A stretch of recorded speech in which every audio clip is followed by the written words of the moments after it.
Our gut is home to trillions of microbes, collectively known as the gut microbiome. Microbes are found throughout the gastrointestinal tract, but most are in the large intestine, or colon. These gut microbes are essential for digestion, immune regulation, and overall health. The gut microbiome is primarily composed of two main bacterial groups, Bacteroidetes and Firmicutes, with smaller populations of Proteobacteria, Verrucomicrobia, Actinobacteria, and Fusobacteria. Diet plays a crucial role in shaping the composition of our gut microbiome. For instance, those who consume a high-fiber diet tend to have more Prevotella, while a diet rich in protein and fat favors Bacteroides, both of which are members of the Bacteroidetes group. Interestingly, even a single day of a plant-based or animal-based diet can significantly alter your gut microbiome, though it often reverts back once your diet normalizes.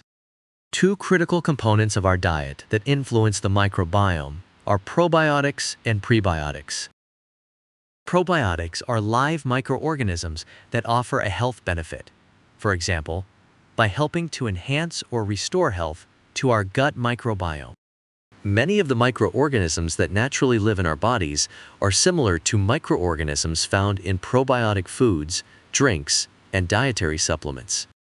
Probiotic bacteria are found in fermented dairy products like yogurt and kefir, as well as foods like kimchi and sauerkraut.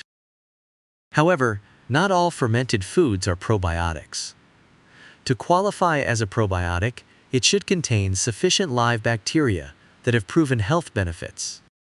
Two well-studied groups of bacteria are Lactobacillus, which is in the Firmicutes group, and Bifidobacterium, a type of Actinobacteria, and both are commonly found in foods that contain probiotics. Prebiotics, on the other hand, are non-digestible fibers that serve as food for these beneficial microbes. Prebiotics are naturally found in high-fiber foods like vegetables, fruits, whole grains, and legumes.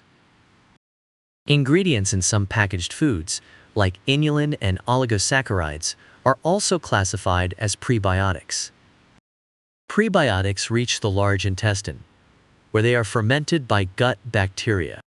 This fermentation produces short-chain fatty acids like butyrate, acetate, and propionate, which nourish the gut lining and are linked to various health benefits, including reducing the risk for certain types of cancer, like colorectal cancer, enhancing calcium absorption, and relieving constipation and diarrhea.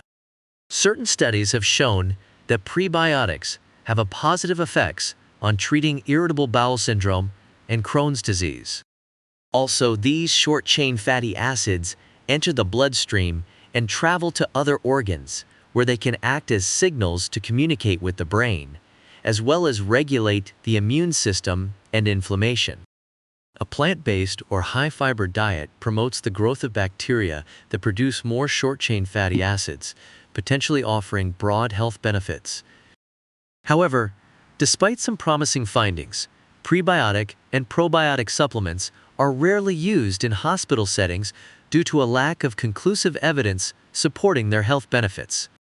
Additionally, while these supplements are generally tested for safety, there have been reports of infections in immunocompromised patients,